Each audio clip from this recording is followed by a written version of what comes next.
In this video, we're going to classify p integrals. A p integral is an integral from a constant to infinity of 1 over x raised to the p power, where p is a positive number. So to state the problem formally, let p be a positive number, and we want to determine for what values of p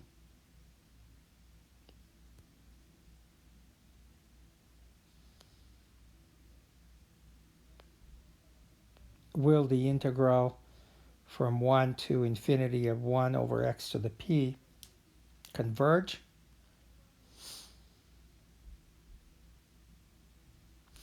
and for what values of p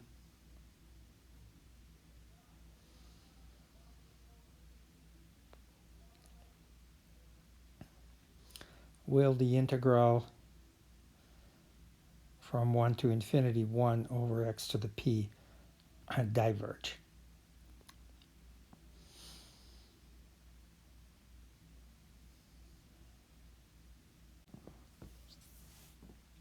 So an integral of the form integral from 1 to infinity 1 over x to the p is called a p integral.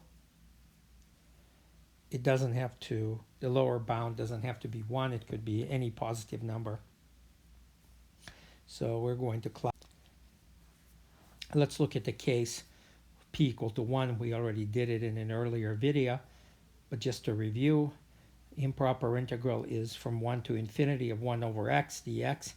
Integral of 1 over x over a positive interval is natural log of x, evaluated from 1 to infinity. Infinity up there means we look at the limit as x approaches infinity of natural log of x, and then minus natural log of 1. Natural log of 1 is 0. And so this is the limit x approaches infinity. Natural log of x, we know that that is going to infinity. And that means for p equal to 1, the improper integral, the p integral, diverges.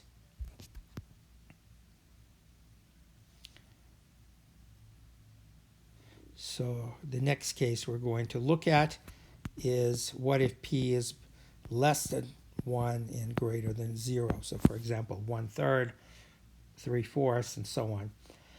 So we evaluate the p integral in the usual way. We take the limit as t approaches infinity of the integral from 1 to t. And here we'll rewrite 1 over x to the p as x to the negative p dx. So we know that p is not 1, therefore we can do it for any value which is strictly less than 1. Antiderivative of x to the negative p is x to the negative p plus 1 over negative p plus 1, and evaluated from 1 to t. So this is equal to 1 divided by 1 minus p times the limit as t approaches infinity of t to the 1 minus p, and then minus 1.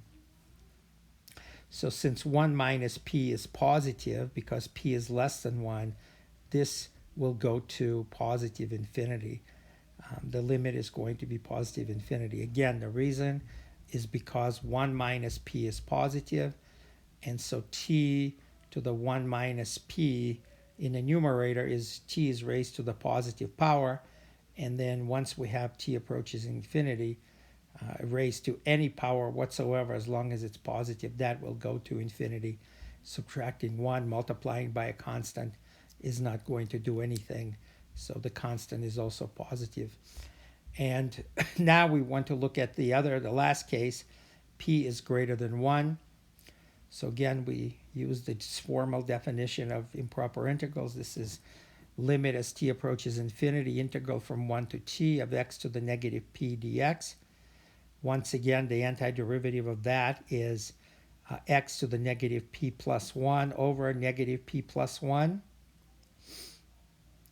However, the difference now, and this is evaluated from 1 to t, we can pull out 1 over 1 minus p, and then we take the limit as t approaches infinity. Now let's plug t in there, put it in the denominator. Negative p plus 1 in the numerator is p minus 1 in the denominator. So let's again formally do that.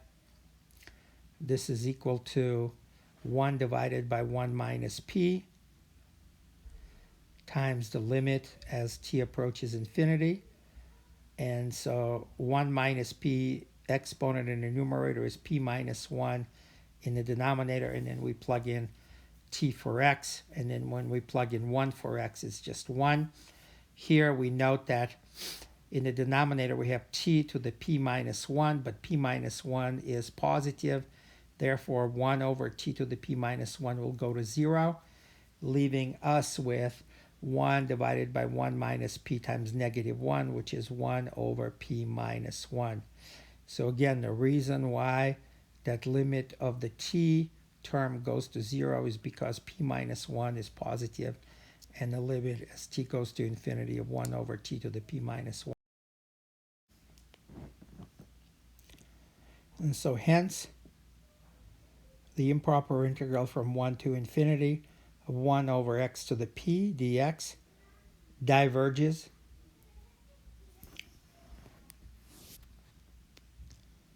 for all values of p greater than 0 and less than or equal to 1.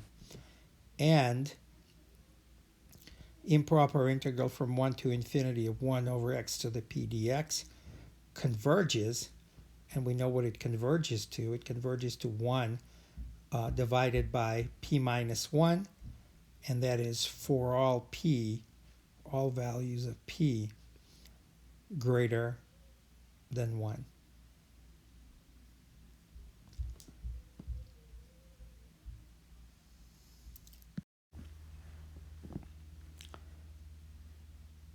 So let's take a look, couple of more examples. The integral from 1 to infinity of 1 divided by the square root of x. This integral diverges because we can write it as one integral of 1 over x to the 1/2. And this is a p integral with p equal to 1/2, which is less than or equal to 1 and greater than 0. Therefore, we can immediately conclude that this integral diverges.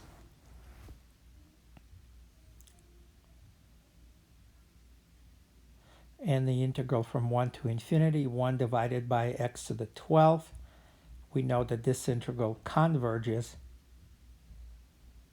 to, and we also know what converges to, 1 divided by p minus 1, or 12 minus 1, which is 1/11th, since p is equal to 12, and which is greater than 1. And let's look at a couple of more examples. Integral 1 to infinity, 1 divided by x to the 0.999. This integral diverges because p is equal to 0.999, which is less than or equal to 1 and greater than 0. And similarly, the integral from 1 to infinity of 1 divided by x to the 1.01 power converges. This integral converges to 1 divided by 1.01 minus 1, which is 1 over 0.01, which is equal to 100. And the reason this integral converges is because p here is 1.01, which is greater than 1.